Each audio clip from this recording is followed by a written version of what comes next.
안녕하십니까. 투폴TV입니다. 지금 이 수원지검에서는 이재명 전 경기도지사 현 그 민주당 대표와 관련한 대북 불법 송금에 대한 그 조사가 이루어지고 있습니다. 당시 대북 송금에 관여한 것으로 의혹을 받고 있는 이화영 전 경기도 평화부지사가 법원에서 공판 중에 부인과 의견이 달라서 말다툼도 하고 그랬다는 말이 나오고 있습니다. 또 이화영 전 부지사가 말을 자꾸 바꾸고 있습니다. 그래서 이 관련해서 민주당에서는 검찰이 이화영 전 부지사를 압박 조사를 하고 있다 이러면서 이제 항의 방문까지 했었는데요. 오늘은 그와 관련해서 이재명 대표가 불법 대북 송금 사건에 정말 연루가 된 것인지 아닌지 그 관련해서 우리 또 이재창 국장님 모시고 말씀을 나눠보겠습니다. 국장님 고맙습니다. 예. 지금 저 이화영 전 평화부지사하고 그 부인이 법원에서 뭐 말다툼도 하고 당신 정신 차려라 뭐 이런 얘기를 했다면서요? 예. 법정에서 아주 이상한 풍경이 연출됐는데요. 예. 법정에서 이 사안을 놓고 부부싸움이 벌어진 겁니다, 사실상. 법정에서요? 예. 이화영 부지사 변호를 맡고 있는 게 지금 법무법인 아마 해광 변호사들인 것 같아요. 예, 예. 근데 그들이 법정에 같이 나와야 되는데 법정에 안 나왔어요. 안 나오니까 이제 어떻게 된 건지 확인을 뭐 했겠죠. 예, 했는데 그 과정에서 이화영 부지사가 그 부인이 오해한 것 같다. 자기는 그 변호인들을 해임할 생각이 없다.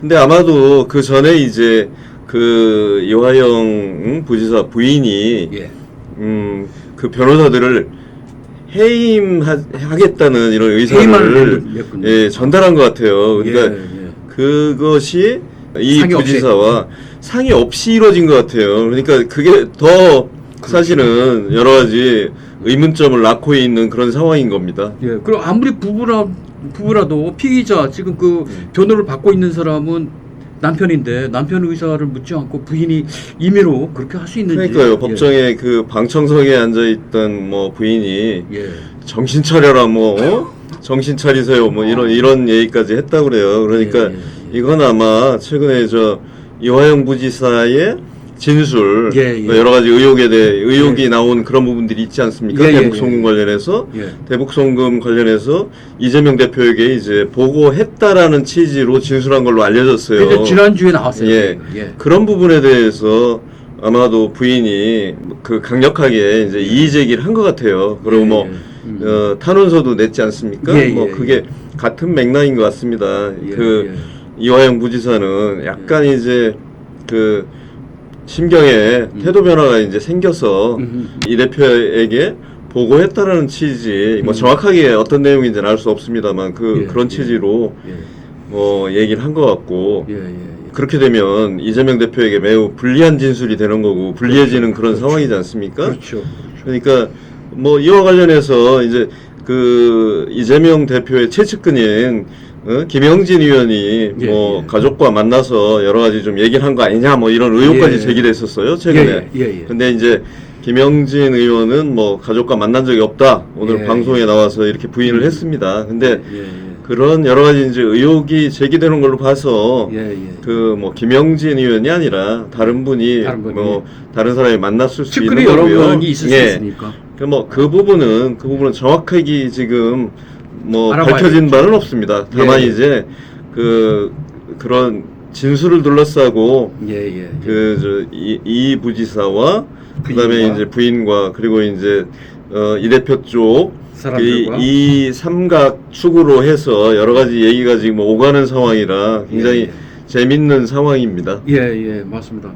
이화영 전 부지사가 그렇게 이제 진술했다는 것이 이제 알려지면서 이제 뭐 언론에 다 이제 확산돼가지고 그게 이제 기정사실화 됐었는데 또 갑자기 국장님 말씀대로 이재명 대표의 측근인지 누군지는 모르겠지만 하여튼 누구를 측정할 수는 없지만 이화영 전 부지사와 접촉한 건 사실인 것 같아요.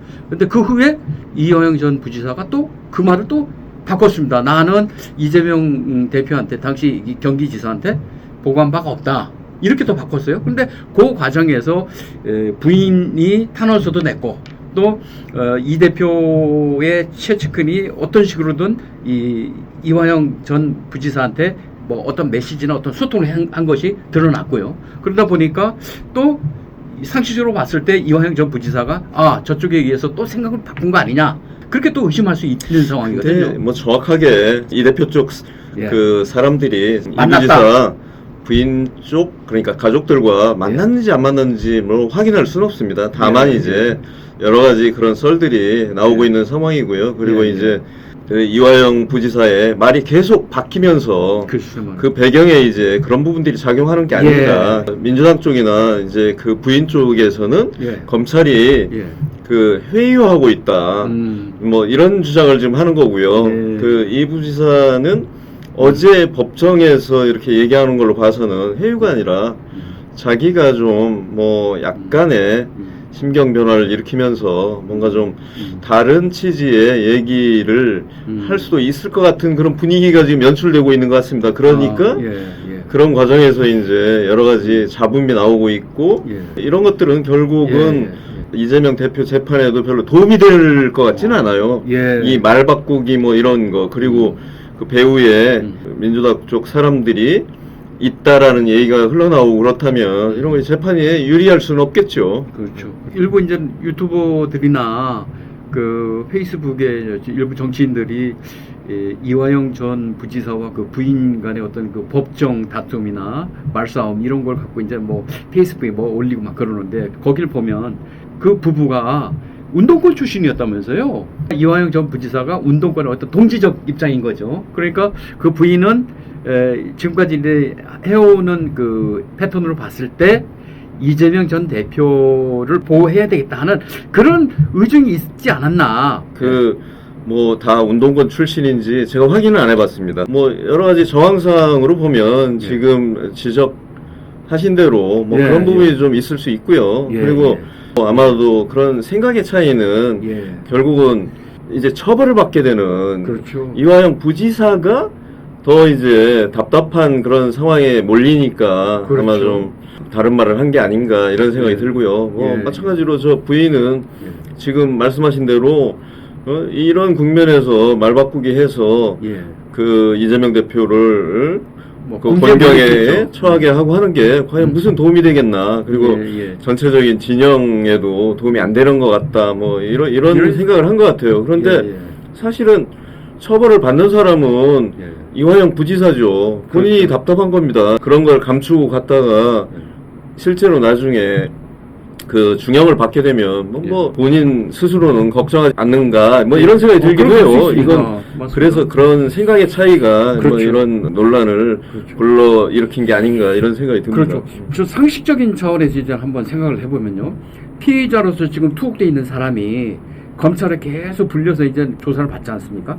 그러면은 없는 사실을 얘기해서는 그건 위증이기 때문에 법이 더 가중이 되고, 만약에 있는 사실이라면 진실을 드러내면서 자기의 결백이나 또 자기의 역할을 정확히 밝히면 법원도 그렇고 검찰도 그렇고 이제 보통 이제 플리바긴이라는 게 있잖아요. 그래서 일정 부분 진실을 좀 밝히고 하면 뭐 법적으로도 좀 형을 감해준다든지 뭐 이런 거죠. 구형량을 좀 낮게 받을 수 있겠죠. 그런 측면에서 보면 아마 이화영 부지사 입장에서는 무거운 형을 받고 싶은 생각이 없을 것 같아요. 그렇죠, 뭐 그런 부분이 좀 있을 거고요. 그런 요인이 저는 분명히 있다고 생각이 듭니다.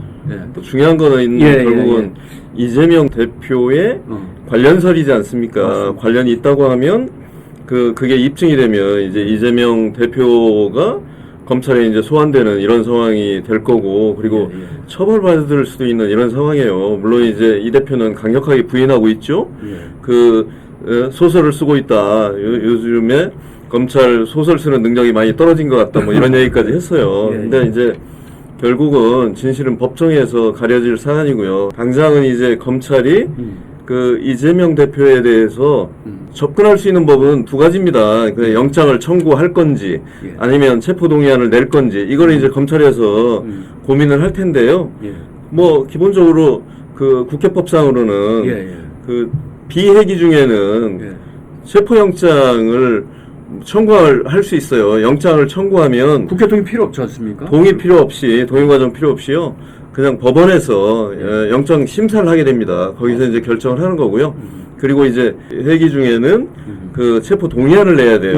그리고 체포 동의안을 내면 그 체포 동의안을 그 본회의에서 표결로 처리를 해야 됩니다. 이거는 이제 헌법기관인 의원들 개개인의 좀 그런 권리를 보장하는 이런 측면도 있고요. 그리고 이제 과거 군사 독재 시절에 여러 가지 그런 악용된 사례 이런 걸 막기 위해서 이제 막아놓은 장치인데 요즘에는 거꾸로 이제 그게 의원들의 개인 비리라든가 그렇죠. 뭐 이런 거에 대한 거 방어벽이 돼버렸어요. 그러니까 방탄으로 활용되는 이게 아주 웃기는 상황이 돼버린 겁니다. 검찰이 이재명 대표 만약에 소환 조사를 한다. 그래서 이게 어느 정도 입증이 됐다. 그러면은 영장 청구를 할 수 있단 말입니다. 그렇게 되면은 회기 아닌 경우는 상관없는데 회기 중에는 이제 국회 동의를 받아야 되잖아요. 그런데 이재명 대표가 몇 번이나 특히 지난번에는 교섭단체 연설에서 불체포 특권을 포기한다고 선언을 했어요. 만약에 영장 청구가 나오면은 국회의 이 표기나 이런 거 상관없이 나는 법원의 영장 실질 심사에 참석하겠다. 그런 의사 아닙니까? 그러면은 이건 어떻게 됩니까? 국회에서 무조건 그렇게 선언을 했더라도 국회에서 그 체포 동의안이 표결이 됩니까? 체포동의안은 국회법에 따르면 동의안이 제출되면 표결을 해야 됩니다. 이 대표가 뭐 자기가 이제 당당히 가고 싶다면은요 표결에 찬성해달라고 얘기하면 됩니다. 그리고 검찰에서 자기의 그 사실이 아니라는 거, 결백하다라는 거를 입증하겠다 이렇게 밝히면 굳이 뭐 의원들이 이 대표 체포동의안에 부결표를 던질 필요는 없는 거죠. 그러니까 그거는 사실은 이 대표의 결단에 달려있는 그런 문제지. 이 대표가 그런 선언을 했음에도 불구하고 혁신위에서 이걸 기명 투표를 해야 된다. 그렇죠. 그렇게 하자고 얘기를 하니까 이재명 대표가 그거 바람직한 방향이다. 나는 동의한다 이랬거든요. 혁신위에서 그런 안을 내놨어요. 내놓으니까 이 대표가 기자들이 이제 그거에 대해서 어떻게 생각하느냐 이렇게 물으니까 그건 빨리 추진해야 된다. 그리고 이제 그 사실은 입법사항이고 입법하려면 시간이 오래 걸리잖아요. 그러니까 이걸 조기에 그런 선언을 해야 된다. 뭐 이런 이런 입장을 이제 밝혔어요. 근데 이제 비명계에서 비이재명계죠. 비명계는 이게 그러면 공개 투표가 되면 공천권을 가지고 있는 이 대표에 대한 체포 영장에 대해서 누가 대놓고 반대표를 던지겠느냐. 그러니까 결국은 반대표를 막기 위한 방탄을 위한 꼼수 아니냐 이런 얘기가 나오는 거고요. 이 문제는 계속 진행되고 있고요. 혁신위의 그런 제안을 이재명 대표는 좋은 방안이다 해가지고 지지한다고 했는데 당론을 어떻게 정할지는 모르겠지만 하여튼 두고 봐야 될 것 같습니다. 그게 조정은 뭐 시대전환 의원이 뭐 오늘 그런 얘기했어요. 혁신위가 무슨 이재명 대표 보호위원회로 이름 바꿔야 되는 거 아니냐. 이제 내놓는 사안마다 이재명 대표의 생각을 반영하는 게 아닌가 이런 비판인데요. 사실 혁신위의 여러 가지 이제 행보가 민주당의 갈등 요인으로 사실은 지금 작용할 가능성이 매우 높아요. 그게 이제 공천 룰도 이제 다뤄보겠다 뭐 이런 얘기를 하지 않습니까? 근데 공천 룰이라는 거는 그 의원 개개인의 정치 생명과 이제 직결된 사안이고 그렇다면 의원들이 불리하다고 생각하면 반발할 가능성이 높아요. 그리고 그것이 이제 공천 학살로 이어질 가능성이 높다라고 판단되면 최악의 경우는 사실 분당까지 갈 수 있는 이런 사안입니다. 더군다나 이제 거기에 조국 뭐 교수나 추미애 전 법무장관 뭐 이런 분들도 지금 또 출마를 준비한다고 하지 않습니까? 뭐 확정적으로 얘기한 건 아니지만 이제 그럴 가능성이 높다고 이렇게 여겨지고요. 뭐 그런 것들이 막 맞물리면서 굉장히 큰 내용으로 번질 수도 있는 사안이에요. 혁신위가 개파를 다 떠나서 이 말 그대로 혁신적 기풍을 좀 불러일으켜야 되는데 이건 특정인을 옹호하는 듯한 그런 그 제안을 많이 한단 말이에요. 그러니까 혁신위에 대한 그 비명계의 입장은 아주 오히려 기대했던 것을 다 망가뜨리는 사실은 그런 상황이 됐습니다. 사실은 뭐 비명계에서 그렇게 기대한 적은 없고요. 예. 원래 출발할 때부터 예.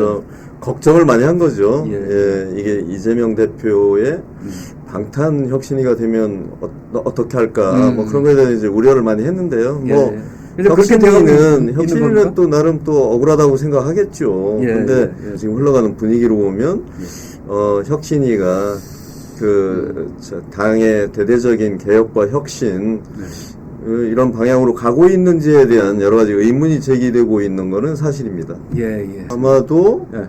8월 뭐 늦어도 8월 중에는 8월 중에는 소환 조사가 있을 거다. 소환 조사를 해야 되는데. 네, 알겠습니다. 오늘 나와주셔서 고맙습니다. 예. 오늘은 그 이호영 전 경기도 평화부지사의 재판 과정에서 있었던 그 부인과의 말다툼, 이 의견 불일치, 그 관련해서 이야기를 나눠봤고요. 그게 중요한 게 이화영 전 평화부지사가 당시 경기도 이재명 지사의 최측근으로서 대북 송금 관련 대북 관계 일을 총괄했던 사람이거든요. 그러니까 그분이 알고 있는 게 상당히 많을 겁니다. 그래서 검찰은 이재명 대표가 당시 대북 송금, 불법 송금에 관여했다는 여러 가지 조사를 하고 있는데 이화영 전 평화부지사의 그런 진술을 굉장히 중히 여기고 있고 또 그 전에 쌍방울 그룹의 김성태 전 회장도 이재명 당시 경기지사한테 잘 보이고 싶었다 하는 이런 쪽으로 진술을 한 걸로 알려졌습니다. 그래서 이재명 대표의 그 소환이 임박한 걸로 지금 전망이 되고 있고 그 관련해서 오늘 우리 이재창 국장님과 이 얘기를 나눠봤습니다. 오늘 특별TV 이상 마치겠습니다. 감사합니다.